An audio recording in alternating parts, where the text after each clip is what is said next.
our wonderful writers, scholars, our wonderful hijos, our veteranos de Nuestra Cultura that have come back. Also, I want to thank Zia Credit Union for their having funded this. Nusenda. Nusenda Credit Union, and also for the library for hosting it. This ongoing series, our next event is going to be giving certificates to our mayordomos and commissioners. And that will be, I think, this next weekend. It's coming up soon. We'll be sending info out so you'll know about that. Okay, I want to introduce and read to you about our next esteemed presenter, Enrique Lamadrid. Okay, and PhD and MA, University of Southern California, has 28 plus books of full authorship, collaborations, editor credits, research, including bilingual English-Spanish editions, music, history, photography, collaborations. He was awarded the Premio Nacional Enrique Anderson Imbert de la Academia Norteamericana de la Lengua Española in recognition for his advocacy for the Spanish language and traditions of New Mexico. Lamadrid's credits include Distinguished Professor Emeritus of Spanish at the University of New Mexico. He is the editor of the Cadencia series at the University of New Mexico Press. Lamadrid is also an acequia activist and scholar of traditional water management. He and his students have prepared documentation for a UNESCO nomination of the acequia cultures and systems of New Mexico and Northern Mexico for World Heritage status in the category of Integral Cultural Heritage. He is a commissioner of 5 sublaterals of the Gallegos Lateral in Albuquerque, North Valley, a district of 90 parciantes known as Acequia Los Alamos de los Griegos. He is the board of the National Institute of Flamenco, the Robb Music Trust, and the New Mexico Historical Review. Professor Lamadrid has served as a field worker and presenter for the Smithsonian Institution's Festivals of American Folklife. He has done extensive work with the Museum of New Mexico and National Hispanic Cultural Center. He has written many, many books, many of them which are going to be here and that we're also going to purchase from all of these authors so that our library will be a place of featuring this wonderful fountain of these ways, these beautiful ways that we never want to lose. So I present to you Enrique Lamadrid.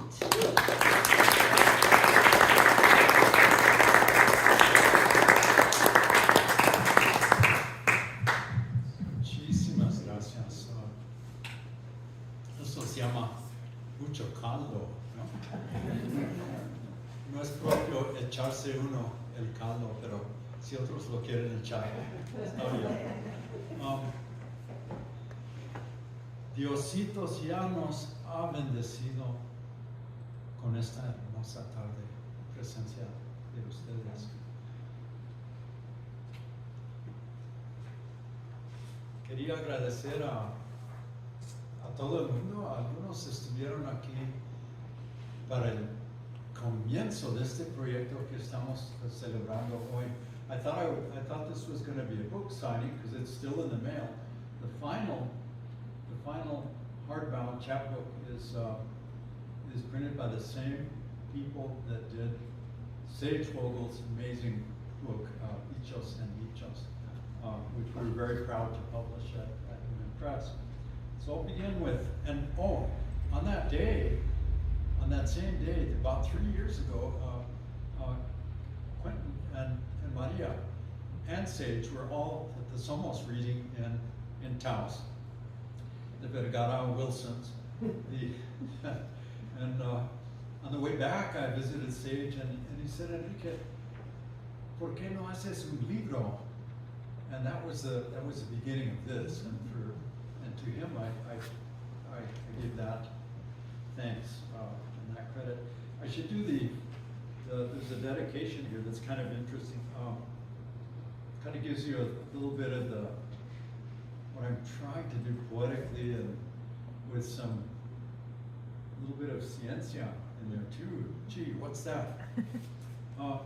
Geococcyx means earth cuckoo.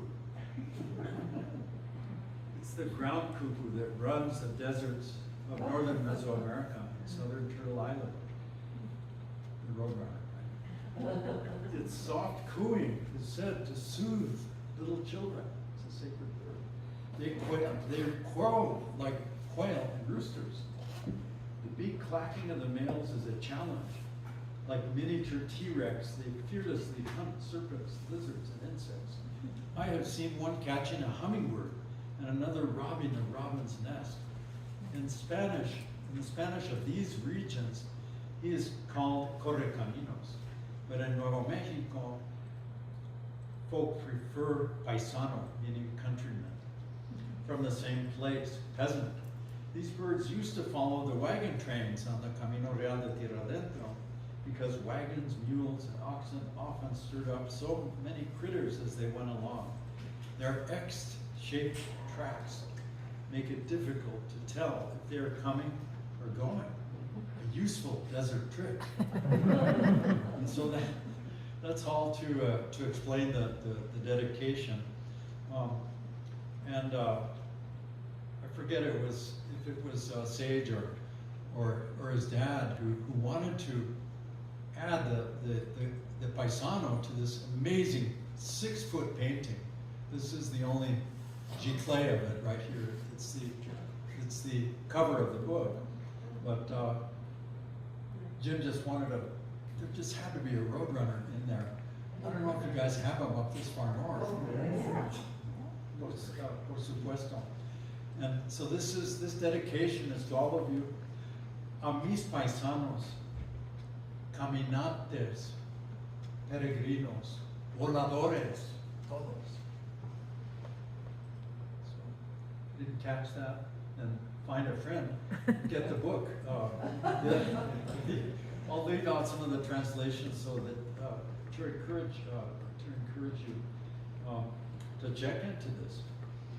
Beloved lands and peoples. This is a quote from Gary Snyder, the original kind of poet of what we now call the ecological poetry. I don't know what you would call it. The poetry is looking for the deepest possible roots here. He says, for the non-Native American to become at home on this continent, he or she must be born again in this hemisphere, on this continent, properly called Turtle Island. Home, deeply, spiritually, must be here for all of us. Querencia is the cartography of beloved lands and peoples, hearts in place, the search for homeland, migration, pilgrimage, hearts in motion. We are not anchored to our birth like trees. Ours are the roots of nomads. Our whole lives as hominids are dedicated to place finding, home making, and homecoming, spiritual and earthly. The hallmarks of the Anthropocene is that we have taken over, the hallmark of the Anthropocene is that we have taken over every corner of the planet that would have us. After we bond to our parents, our human circle, we bond with the ecosystem that we are born to. As environmental psychologists have observed, these ecosystems could be weeds breaking through the sidewalk or parks in a city. For others, they could be a rainforest or an ice flow. For citizens and denizens of the high desert, the bond is to water, the source of life, and to the ancient ethics of sharing.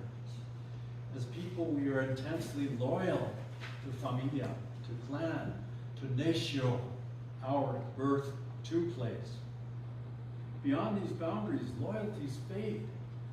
Cooperation becomes competition, and concern for ourselves does not translate faithfully or generously into concern for others.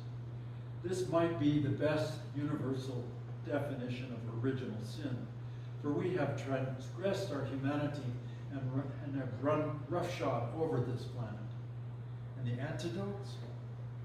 To learn from those cultures who extend the notion of family beyond the nation, to include fauna and flora and even clouds into the kinship system, as our Pueblo neighbors do. We learn from those cultures of habitat, from people whose ancestral experiences in places create deep, focused, cumulative knowledge about their benefits, secrets, and limits. Indigeneity can be most equitably defined as indigenization, a process, a millennial extended dialogue with place, rather than apartheid, blood quantum, or romanticization of earthly nobles. I dedicate this next one to Dr. Bowen. That was the name, that was her name. That was her name. How many people were delivered by Dr. Bowen? You're named after her. She was the first person I saw. Right? She's still around for Levi, but she was a legend in her own time. Amazing. So this is dedicated to her and my mom, of course, whose name was June. Faces in the rocks. Our mother gives us the light when we are born. Da luz, as we say in Spanish. Our eyes welcome the brilliance. We memorize the features of her face. As we rise to walk upon the earth, we transpose her profile to those first intimate horizons. A room, a house, a family, cottonwoods by a river, an acequia, a field, a road, a distant line of hills beyond. Because we are human, we see faces in the rocks. Clouds are animate visitors to this realm. Trees lift up their arms to greet them as they pass. The river at their feet is a messenger who sings of life and distant oceans. Drink from this stream. You're destined to return to its waters. Querencia is the place of returning, the center space of desire, the wellspring of belonging and yearning to belong, a destination overflowing with life, but suitable to die in. That vicinity where you first beheld the light, the place of birth and rebirth. So, shout out to La Doctora. What are the cartographies of Querencia? Maps reveal the relations between people on the land, overlapping Querencias. When people fall in love with new places, they claim them in the name of love as they displace others. Displacement can be read in toponyms of regional and national onomasticons, the master registers of place names. Whenever a stratigraphy of place names survive, people have learned through struggle to respect and honor each other. Like in New Mexico, we have Spanish and Tewa, and we have these levels of place names. People resisted each other and found and earned respect. Where place names are erased or replaced, people there are subjugated or removed, and Querencia becomes problematic and contested. Many examples of that all over the world. Distinct cultural maps overlie the landscape of New Mexico. Native cosmologies are anchored by east, west, south, north, the four sacred directions of the land, and the two sacred directions of a person's place in it. zenith, and nadir. The deep native feeling for the sanctity of space extends from the corners or circles of the center home space towards plazas, mesas, and mountain peaks beyond. These names derive from physical attributes of places or notable things that happen there. When invoked in ritual or prayer, the very names of sacred sites can bring forth healing and reconciliation. Wisdom sits in such places. Spanish naming strategies are rooted in notions of sacred time, since space is profane and wild. Explorers claimed new places, erected crosses on prominent geographical features, and named them for the saints' days of the liturgical calendar. Names were drawn from the favorite saints of the religious orders they were affiliated with. San Francisco, San Antonio, San Diego, Santa Clara, favored by the Franciscan order, and marked the territories of their influence along the upper Rio Grande. Space is resacralized annually on feast day processions, which often stop at the Campo Santo, literally the sacred ground, the cemetery. And I go into a little bit into this amazing volcano that's west of Albuquerque. It's so amazing. It has names in so many languages. In the surrounding Hispano villages, it's called San Mateo, because they realized that it's one of the pillars of heaven, just like in a church. You know, the San Marcos, San Lucas, San Juan, San Mateo. Anyway, the four most important ones, and they knew that it was so to the Navajo. This turquoise Boyd Mountain, the southernmost of the mountains of the Diné Ta. And of course, what do we do in English? We name it after alpha males, after the general that helped provoke the war with Mexico, right? The general's volcano is a daily reminder of how New Mexico became part of the United States. Gunpowder, fire, steel, and blood, the same recipe by which it became part of New Spain and then part of Mexico. So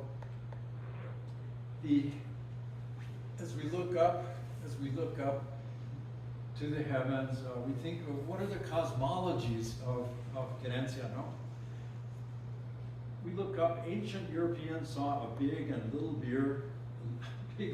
bear, sorry, Mike, circling around the pole star, themselves surrounded by the deities and heroes of Greek and Roman religion. To the Diné, Polaris is the great celestial campfire, with first man and first woman eternally tending to it and dancing around it. To the Spanish Christians, the star is Stella Maris, the guide to mariners at sea, as Mary is the guide to Jesus. Ave Maria, mi norte guia, is the age-old sailor's cry of praise and orientation. Her sun can be seen across the sky above both horizons, burning bright as the Lucero, the light bearer, the morning and evening star, Venus.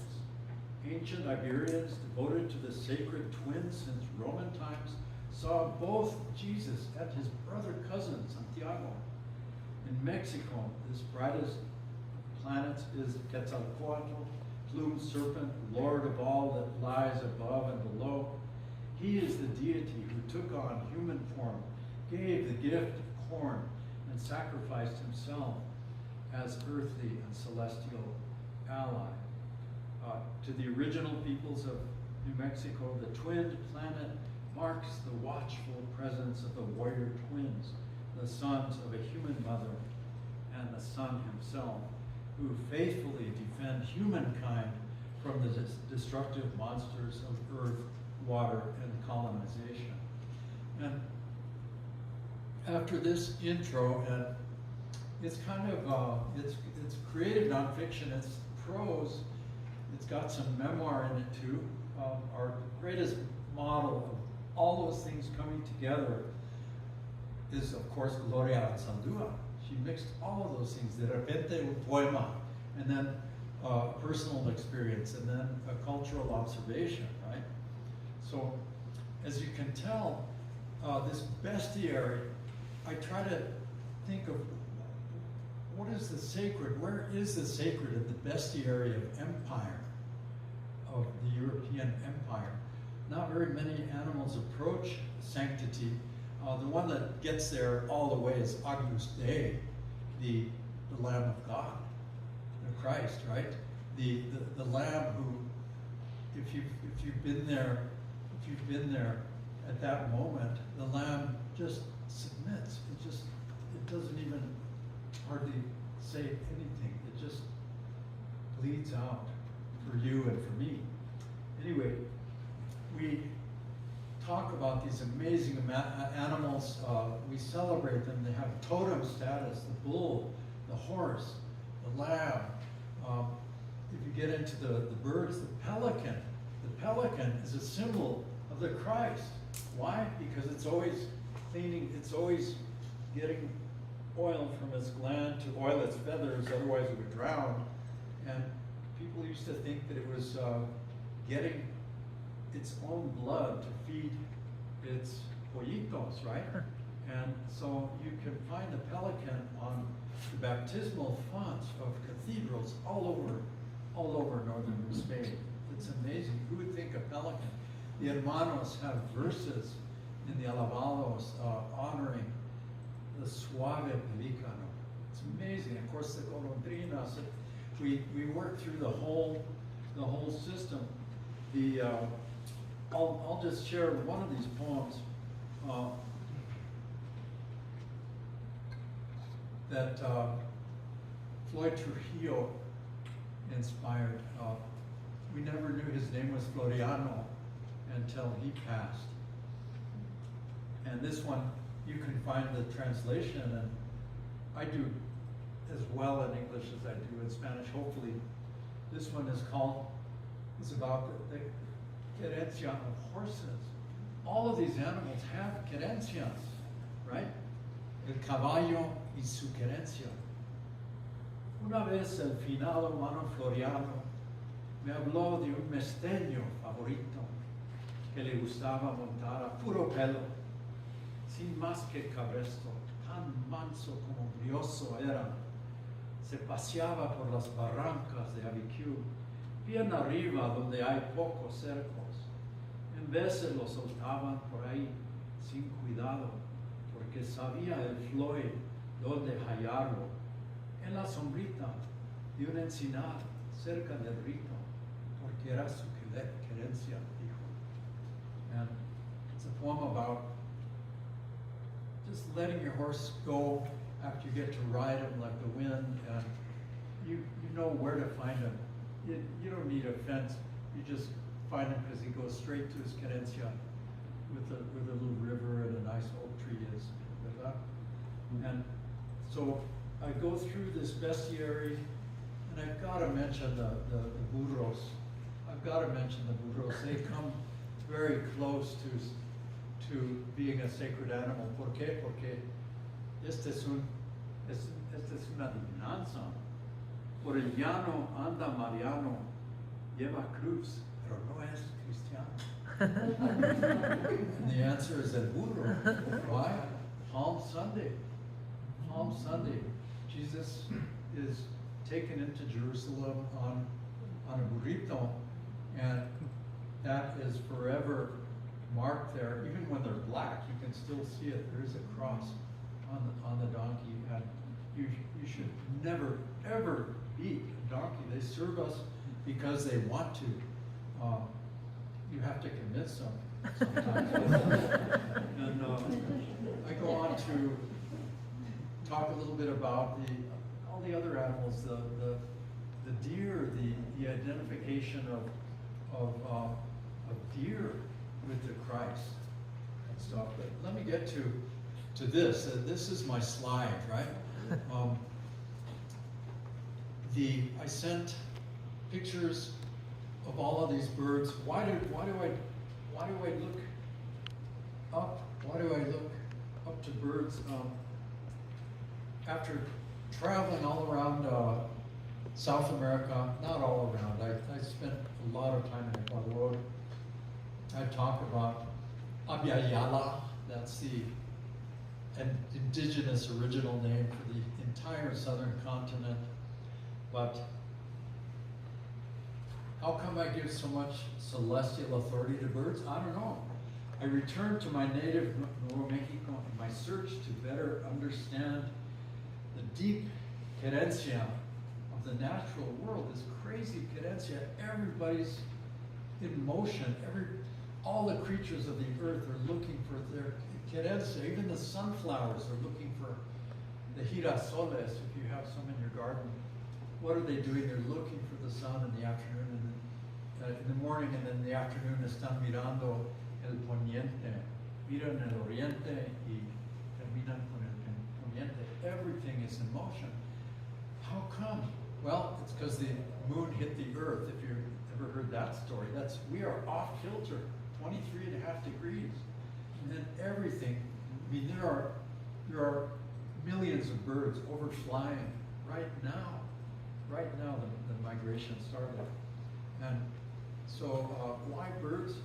Probably because they're so celestial and so prominent in the landscape. Each has its own story of song of place. But this is how I was drawn to it as a bendición. And with this, I remember Cipriano and all of them entregas that he did.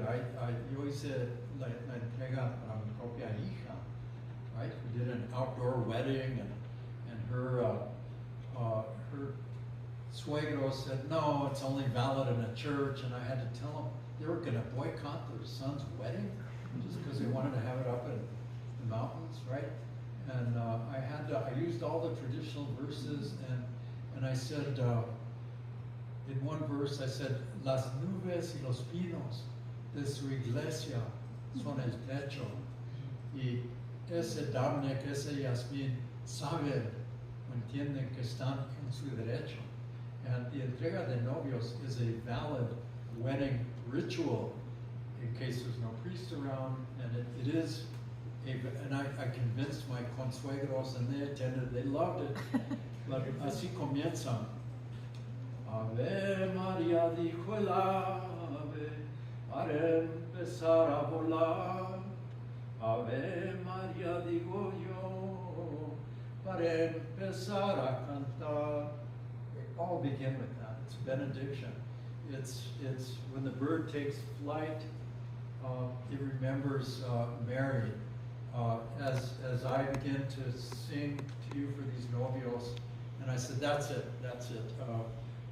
I'm gonna write about the poetic keystone species of the 6 directions of my homeland. And it took quite a while to kind of decide which ones. And it's no accident that there's more than one of them. There's about 3 of them that are corvids. The corvids, the corvidae, the crows, the urracas, the magpies are so smart. They are so smart. They know really a lot. And so I'll bypass the palomas. Oh gosh, the paloma blanca, such an image. My favorite paloma, the tortolita de ala blanca, that's coming in. It just moves with climate change. Some of them like saguaros, and some of them were in the Rio Grande Valley. I saw my first one in about 1981 when I was visiting my friend Denise Chavez. And the mnemonic for you bird watchers is, you'll know it's a white wing. It says, who cooks for you? Who? Denise, how many of you do that? Good. And Denise said, no, es otro el canto del tortolita. And for Denise, it was ¿Quién me quiere? ¿Quién me quiere? ¿Tú? ¿Tú? So, boy, tecolotes, everything. So let me start with Corvus, maybe. Let's do a. So great to hear the urracas up here. This is called Rainbow Walker. And my editor, Zach Hively, let me know that they've distinguished the Eurasian magpie is like a subfamily. It has its own name, but they used to call all of them Pica Pica. Their Latin name, Pica Pica. And we had to do a footnote on that one. And they're on the streets of Madrid, in the middle of traffic. They're in the parks in Oslo. They're all over Europe, and they behave exactly the same way. So, Rainbow Walker, Cañón del Río Don Carlos Fernández de Taos. Swooping down from the crotch of dawn, born from thorny nests in the invisible tree that divides darkness from light, thief of all the colors, witness of creation, there when the waters parted, there to walk the first rainbow, here now filling the elms with wise and mournful laughter, casting raucous secrets on the wind. Pajaraco, great obscene bird of the ages, rising shining from the carrion, a trickster phoenix, Urraca, your name is your cry, your gift of tongues, lashing out at everything in sight, petulant, peevish, all-knowing, more of the devil than Brother Crow. In Spain, you are a woman, Doña Urraca, totem scourge of medieval heroes, keeping them in line with a blink of your eye and a snap of your tongue. In the Americas, you sweep between canyons and plazas, herding the souls of the desaparecidos, guarding their anonymous bones for centuries in all the secret cemeteries. You are Spanish, you are Indian. Culture of humans is a glint in your eye. Guayana, that's Tiwa. Guayana is also your name, which is your cry. Rainbow bird, storm walker, one who stays behind for winter because the people do. Eater of crows, teaser of unwary dogs, teacher of lust and survival. Only English has done you wrong, magpie, reducing you to common squawker, clown and pest, rotten pie of feathers and manures, no good thief of silver coins. Fly now, lash out with serpent tongue at our inhumanity. Taunt us with our own tricks. Pick clean the carrion of our folly. Of our folly, teach us again the rainbow. And you don't need to, people think you need to clip their tongues. You don't. You don't. I raised one, fell down, it was gonna die. We were in Taos, we left open the window and had its cage, and it would come and go, and it loved cat food, and all of a sudden it learned how to laugh, like my suegro. Then it even learned some words, and it was just amazing. We could go outside into the yard, and it'd be there with the other urracas, and I would go like this. I would go, Guayana, and he would come around and land on my shoulder. No, mine. We've raised one. He went back to the wild. But so the first thing I heard coming in was urracas. So I wish we had them in Burkina. So they used to follow buffalo herds, you know. But when the buffalo herds went away, they stick around. They belong to the center space. They belong to the nadir, and I guess when they're flying, they're maybe part of the zenith. But there's high flyers, the chupilotes, the sopilotes, the aguilas. But anyway, let me do one that's north and south. So I do, I'm doing all the directions, right? started with the center. So one of the north and south, the most amazing to me of the north and south are the Zoomers. The Zoomers, and this is, I'm not making this up. There are, this is a common name in Central America and Mexico. There's other names for hummingbirds like chuparrosa, colibri is another one, but this one's much more. These they call them zumbadores. There's only 2 of them, and because they zoom, and when they do the stoops, I never saw this until camping up in the Jemez one time during the pandemia, and it's just amazing to see. And one is Zumbador Rufo, which gets the prize. It travels. It has the longest migration of any of them, and it goes all the way from Central America clear up to the timberline, up in the boreal forest, and it's called Zumbador Boreal Rufo. La gente le dice Zumbador nomás. So this poem is for Lofanaya. You know all about this stuff. Zumbadores de la Sierra Jemez. Zooming wing trills slice forest silence into aerial territories.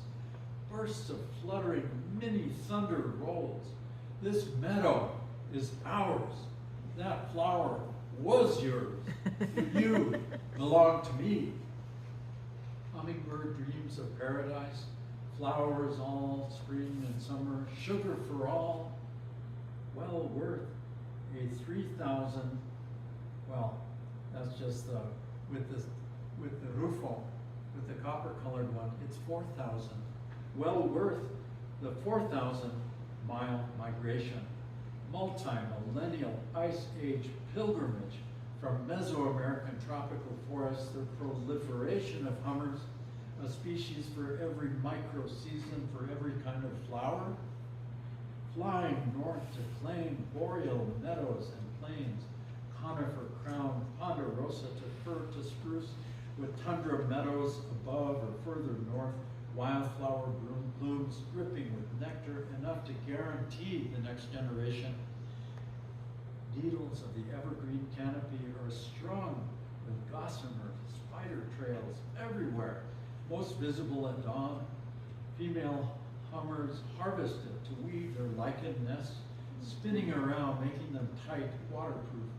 To source stronger threads, they nest by larger webs and beat the spiders to the tiniest flies to in-source protein. Only 2 or 3 species in these woods instead of 20 or 30 back home.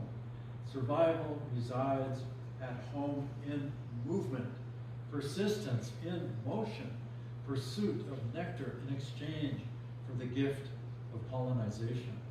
2 Zoomers choose this montane route, not hummers, but zumbadores in the tropical south, known for their wing-thrashing, full-roar barrage of sound in prodigious displays of speed and prowess. Competing males shoot up and disappear, then descend in vertiginous stoops on collision course with the ground, suddenly zooming to a stop in sunlit patches, making their gray and tawny feathers flash with brilliant greens, Zumbador Boreal, and shining copper, Zumbador Rufo, flashing metallic gorgets, scarlet and gold. In the Puebloan imagination, Zoomers shoot up in the clouds to bring down the rain, as painted on their water jars. Their Katsina wears a green-beaked mask, yellow on top, light turquoise body with a ruff made of fur streaks. In one tale, a demon loses a bet with the sun, who blinds him. In anger, he spews out hot lava. The earth catches fire. The Zoomer shoots to the sky to bring rain down and quench the flames, flying through the rainbow, rubbed with shining colors of promise. Navajo stories, more pragmatic. A holy person asked the Zoomers to fly past the sky to report what was there. Nothing above, everything below. Hummingbird nightmares of paradise lost. Planet warming hastens first blooms early, dried and gone before the birds arrive. Drought reduces bloom time. A desperate search for new flowers. In the worst of times, they simply fall asleep in torpor hibernation and wake up with the rain, bringing messages from the other side, especially from dead children and animas benditas, the blessed souls, anything to revive and survive, hope and memory on the wind. In their southern homeland, in the Nahuatl imagination, they are also warriors, bills like tiny swords sparring. When warriors die in battle, their spirits disappear into the zenith, into the branches of the cosmic tree, then descend as hummingbirds like arrows of light to taste the blood of the living, nursing from women and sacrificial wounds, gathering energy for their celestial interventions, mediating life and death. Returning to self, I spy on Gavilan, sparrowhawks straggling across the sky, looking over his shoulder warily, fleeing from a threat invisible at a distance, coming into focus as 5 birds land in a tree, hawk in the middle, fearless zoomers on 4 sides, animas in pena, hovering talismans, tiny valiant souls, keep us safe, carry our prayers like smoke, take them to the clouds and beyond, bring us blessings, life, and rain. So I don't know, I kind of get lost in this world. ¿Cómo vamos de tiempo? Do we get any crows? Do we get any crows? This one happened here. This one happened here. In fact, coming back from that day, are we over time? No. Okay. You got the crows then. Wow. There's a river of crows up there. And I don't know where it starts, but after I came back from that reading that 3 of you were at, I noticed them all the way down to a river of crows. And of course they're here too, no?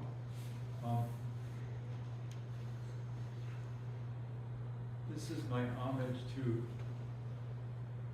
San Jose, the teacher. This is my homage to teaching. Crows are the only birds that teach 3 generations. The young adults have to hang out. They don't just get to go and start their families. It's all, no. They get to hang out for a third of their life. Crows. A speckled river in winter sky, migrants soar and tumble south through Rio Grande's gorges, Embudo by first light and breath, sleeping in cottonwood forest, Cochiti, Alameda, Apisco, Isleta, Socorro, Bosque del Apache. A corvid sentinel spies me sitting under elms with a bag of deep winter rations from towering pecan trees in my backyard. A single caw, then 2, then 3, then 4 become a calling chorus to summon the flock. Over here, a 10-fingered one whose face we know bears gifts. Come now, quickly, take care. Alpha, father, and mother arrive with 3 generations in tow. Guards, yearlings, warriors, and caregivers perch in bare branch canopy before daring to alight and share the bounty. Corvids and humans mentor our young well past adulthood, tasking family to seek out livelihood, eat together, gather, defend, flourish. We imagine your language, borrow your cries to name you. Crow, says English. Odo in Tewa, cuervo in Spanish, gagi in Dene, cacalotl in Nahuatl, ka in Zuni. Joining human families to yours, the callings are clear, the croaking, clicking, and chortling more mysterious. Can you reflect and distill experience into foresight? Earth peoples say Crow emerged from darkness to bring light, rooted out sun from his refuge, attacked him with strong beak until he burst into diurnal light, charring Crow's black to absorb all of the colors, shining silver, his truest hue at brilliant sunrise. Crow people are not interested in murder, only the carrion left behind. Human fingers wield weapons. We are masters of murder as they cleanse our killing fields. And boy, they used to have those big battles in Europe, and the Crows knew they would follow the armies because they knew there would be plenty on the other end. You know? Was it really Crow who whispered in Apollo's ear what to advise people of their future? Greeks tell that he turned Crow from white to black, from telling too much truth. Verses from Genesis and Quran's surahs recall when younger brother Abel died outside the leafy gates of Eden, how Crow scratched the ground and buried a corvid brother, teaching Cain to inter parents' grief and our own forever. Grateful, Yahweh and Allah vowed as one that Crow's children would thrive eternal to teach humankind useful lessons of war and peace, of loss, on grieving and mourning. It was Crow who flew in daily bread to prophets in desert exile, drank the water of life with Uncle Elijah, unlike vicious cousin Eagle who feasts every morning on the liver of Prometheus, the forethinker. In the Northlands, Crow had Odin's ear, or was it Big Brother, Raven? Did you really tell him who and where enemies lie and the best ways to kill them? Are you really the harbinger of death, the messenger of the other side? Or is it the glint of your eye? Or is the glint of your eye the reflection of our own? Fly away when you must, but return next year so we can feed each other again these wintry memories and musings. So I finished that poem right here, going, God, there they are. It's a river. And anyway, I don't know if there's room for one more. Or maybe I ought to stop there and get some questions. But this is, I could have had a pointer.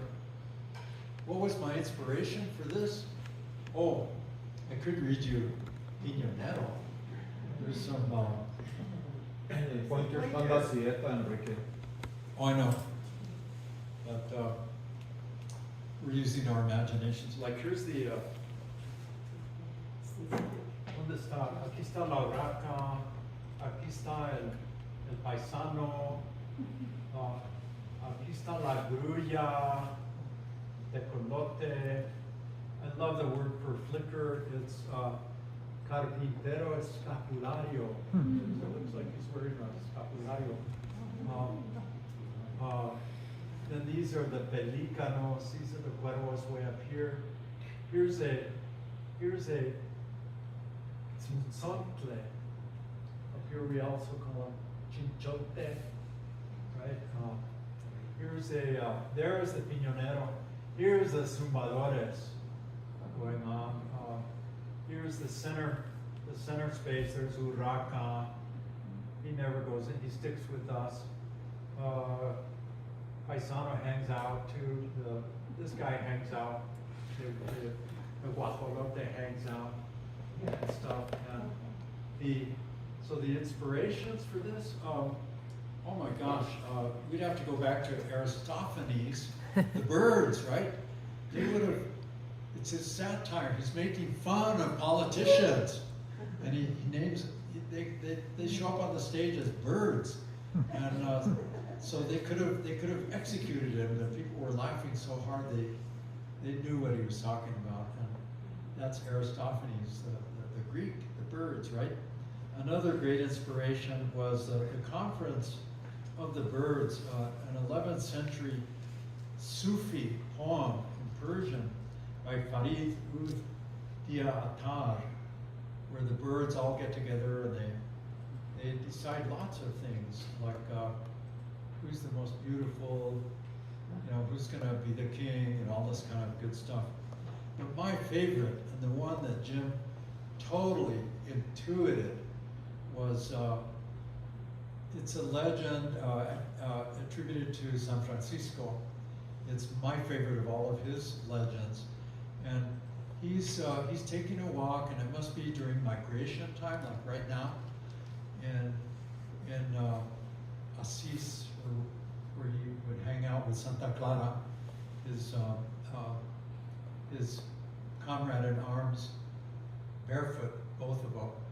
And he was taking a walk one day, and a field that he normally walked by every day was full, just absolutely full of birds, and he was overcome. He was overcome. He just almost fell down to the ground. They were so beautiful. And he started talking to them, and they understood him, of course, because he was San Francisco, right? And he said, don't you know that you are the most beautiful of God's creations? You are so amazingly beautiful because you are closest to Him. You are celestial. And they were going, wow, we didn't know that. They started checking each other out. And so he said, don't forget, now that you know, don't forget to thank the Creator. Thank the Creator. And the birds decided to fly off to the four directions, and tell the other birds to thank the Creator. Gracias, ositos. Gracias for everything you've given us. And so Jim, I go by the studio down here about 50 yards from where I was born, right? And Enrique, you gotta see this. I don't know if I hit the floor or if I had to scrape me off the ceiling, but it was 6 feet tall. He calls it La Querencia. He made it for this cover, and I told him, I said, you know what? This is San Francisco, but San Francisco was kind of looking down, and this guy is going like that. Perfect. It's perfect for Nuevo Mexico. And Kristen was busy wrapping something up, and she's always busy wrapping up stuff to put in the mail and everything. And she had the tape ready to tape it up. It's just, Enrique, come over here. And I went over there, and she showed me this. Which is similar colored wood. I think it was from a window in La Babilonia or somewhere, right? Yeah. And I said, oh my God, this is a one-of-a-kind giclée. This is giclée. It's a fine reproduction. And I said, I am speechless. I am just so moved by this. How do we learn this is a terrible Española joke. How do we learn the vowels down in Española? I owe you. They gifted this to me, and I made sure that he's got maybe 3 dozen copies coming from. They're in the mail, in time for the studio tour and stuff. Since the painting is gone, I don't know where it went. I wanted it to go to Audubon, right? But here it is to share. And I should tell you about the books. I always bring books. I buy thousands of dollars worth of books, and people love getting them at cost and stuff. And then I can do things like today where they're at full cost. So that gives me like 40% to give to somebody. Last book I presented here in the Embudo Library, I wrote out a check to the library, and the library is so well supported.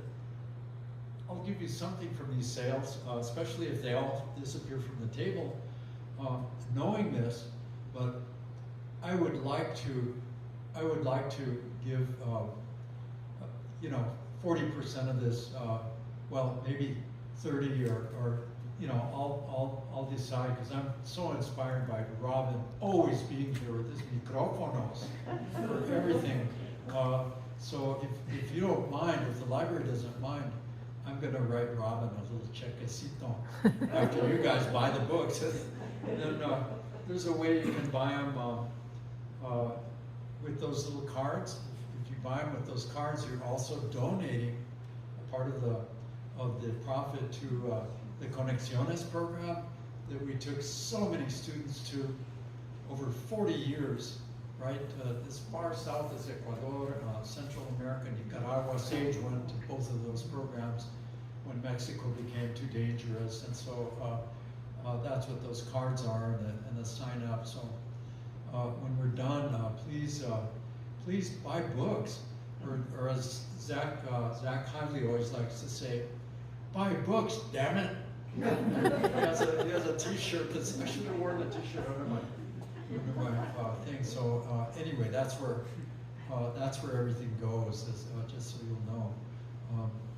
But it's almost 4 when the Mesa Redonda starts. Maybe un poema más, and we'll call it quits. Or no, maybe preguntas. I know there's bird watchers out there, because some of them wrote me from Jicarita News saying, well, like, wow, we didn't know about these Zoomers, and we thought maybe the ruby-throated hummingbird gets the prize for flying over the Gulf of Mexico. De un bolido cruza el Golfo de México, 1539 or whatever, el Golfo de Mexico without even touching down, 500 miles. That's the ruby, but the zumbadores get the prize for the other stuff. So I just needed to clarify. And they're so beautiful. They're just so amazing. I hope someday they're doing their mating thing, when their mating display, when you're in the right place at the right time, and by the time it's June, the Rufus, they've already been to Canada, and they're on their way back by the time you see them at your feeders and stuff. So anyway, are there any bird questions out there we can help with? Not that I'm some kind of científico. I'm an ethno-ornithologist, and I love to. And I need to shout out to Esteban Arellano. We have endless discussions about the local names. I'm interested in lo que la gente dice aquí a estas aves tan queridas que nos rodean, que nos recuerdan de los cielos. So yeah, I'm sorry. What's the name for a woodpecker in Spanish? There's a bunch of names, but we kind of, there's many different kinds. We call them carpinteros. We call them all carpinteros because they're always, what they're doing. Toca madera? Huh? Toca madera? Yeah, y algunos chupan. But there's a few of those around, but maybe we don't notice because that they're actually sucking sap, right? But a lot of the what we call flickers, well, flickers, okay, that's kind of trite. How about carpintero escapulario? I love it. And these are common names. And the people that know them are like rancheros and people and I've never been able to figure out, like, por qué people don't distinguish between ravens and crows. They just say cuervo grande, cuervo pequeño. And they're so different. You know, they behave differently. They have a whole, they're great. Both of them, I don't mean to, but yeah, there's a lot to talk about. And you can learn a lot about a culture by doing its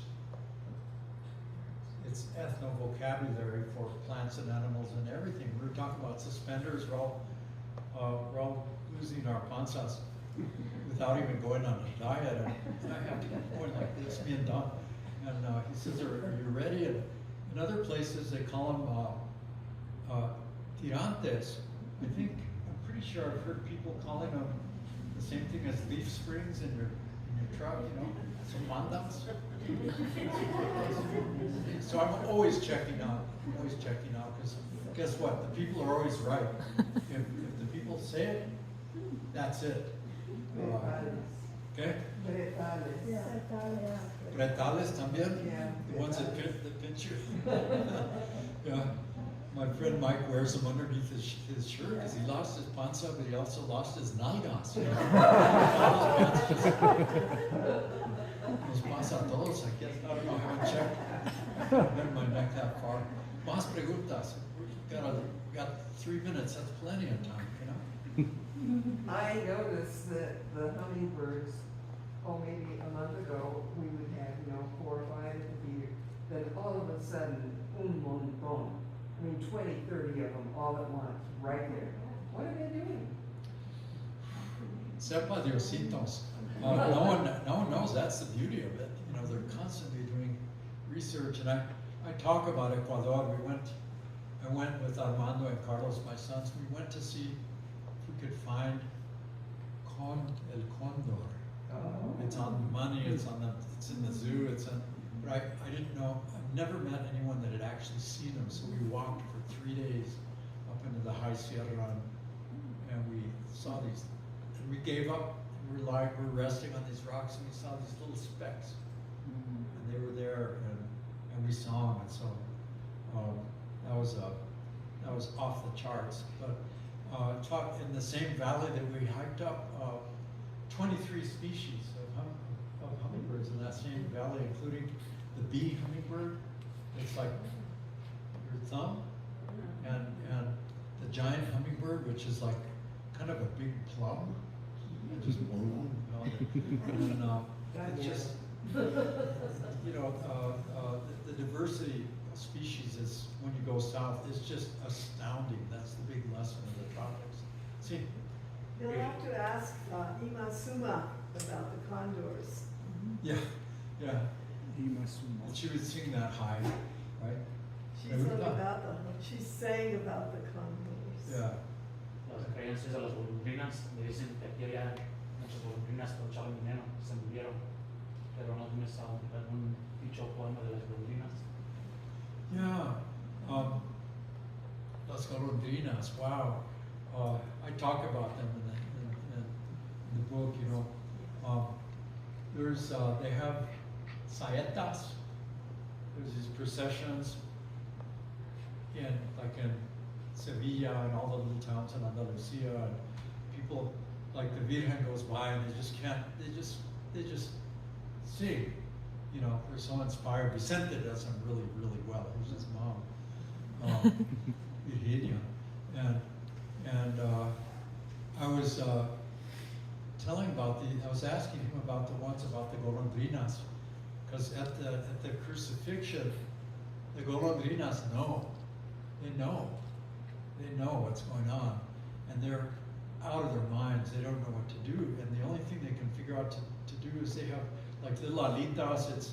Ahí está Jesús en la cruz sufriendo en el calor de la tarde, and they hacen un enjambre. They make like a swarm of swallows, and this is in the iconography. They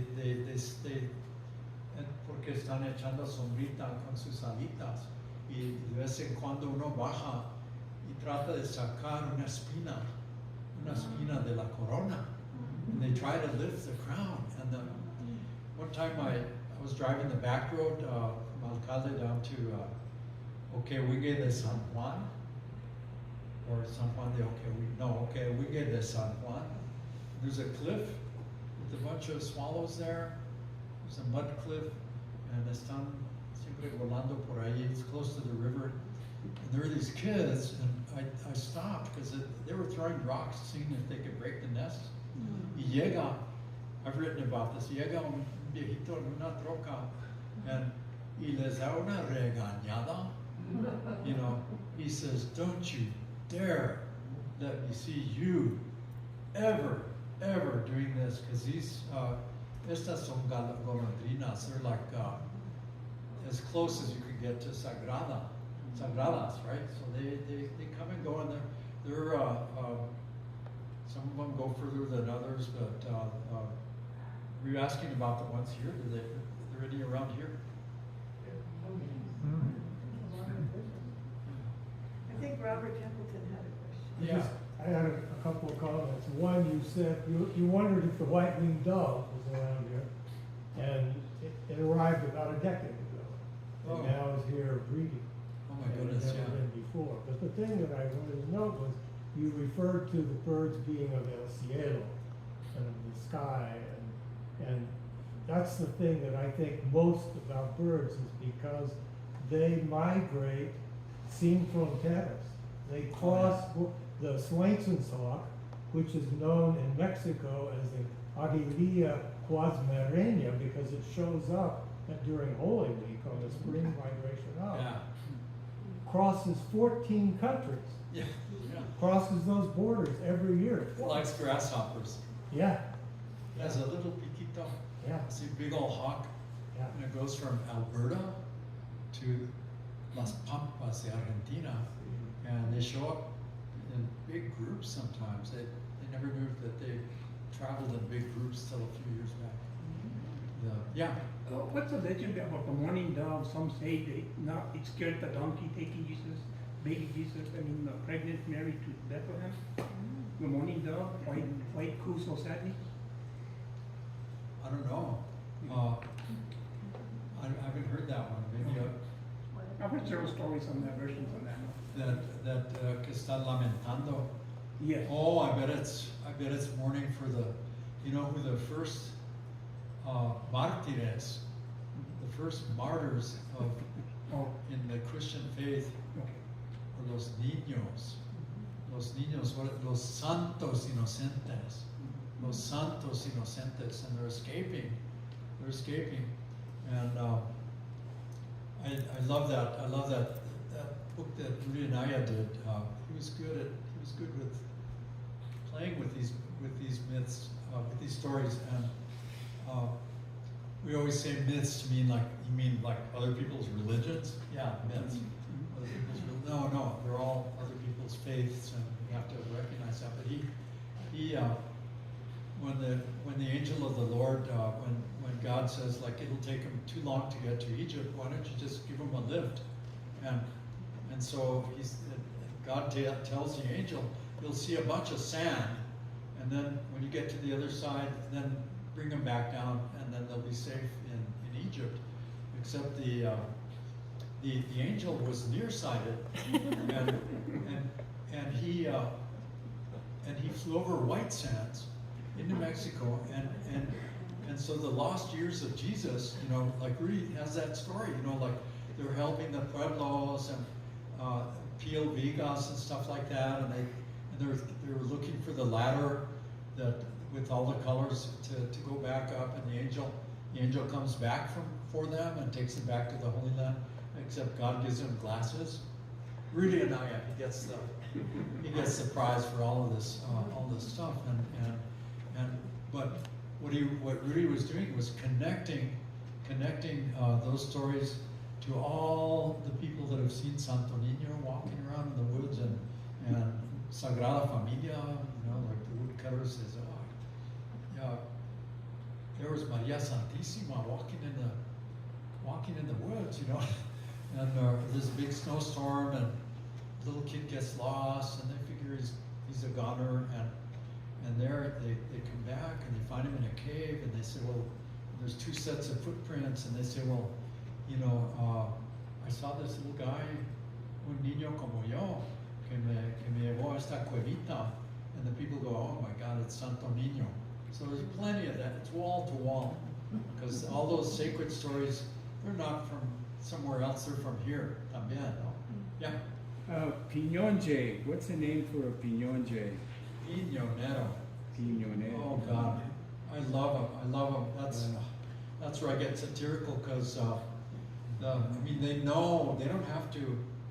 They don't have to. And I start with un fandango de Huelva. El pino tiene piña. El piño, la piña tiene piñón. Donde hay amor hay celos. You know, it goes on. It's a fandango, flamenco, and talking about piña y piñón. And then in Nuevo Mexico, it's like the trade secret, because people will know. La gente sabe donde hay piña, pero no te dicen dónde. They want to go get it, right? And the piñoneros, they can smell the piña, and they know they don't migrate very far. They're kind of east-west. They just go where they can smell piña, and that's where they hang out. That's where they spend the winter. And they did research, and this is all in the poem. Well, not this part, but they you know those wherever you see piñon trees, a piñon forest, every single one of those was planted by a bird. Every single piñon. So next time you see a piñon, or next time you eat a piñon, say thank you to the Creator for that bird that planted that tree that gives such nutritious nuts. But they're the ones that do it. And their brain specializes. They don't do celestial navigation. They don't go anywhere. They just know where the piña is, and they come down. And if they leave it on the ground, the squirrels get it. They put it 2 inches under the ground, and they remember 98% of every place they. And with the ones that they forget, those are the ones that sprout into the forest.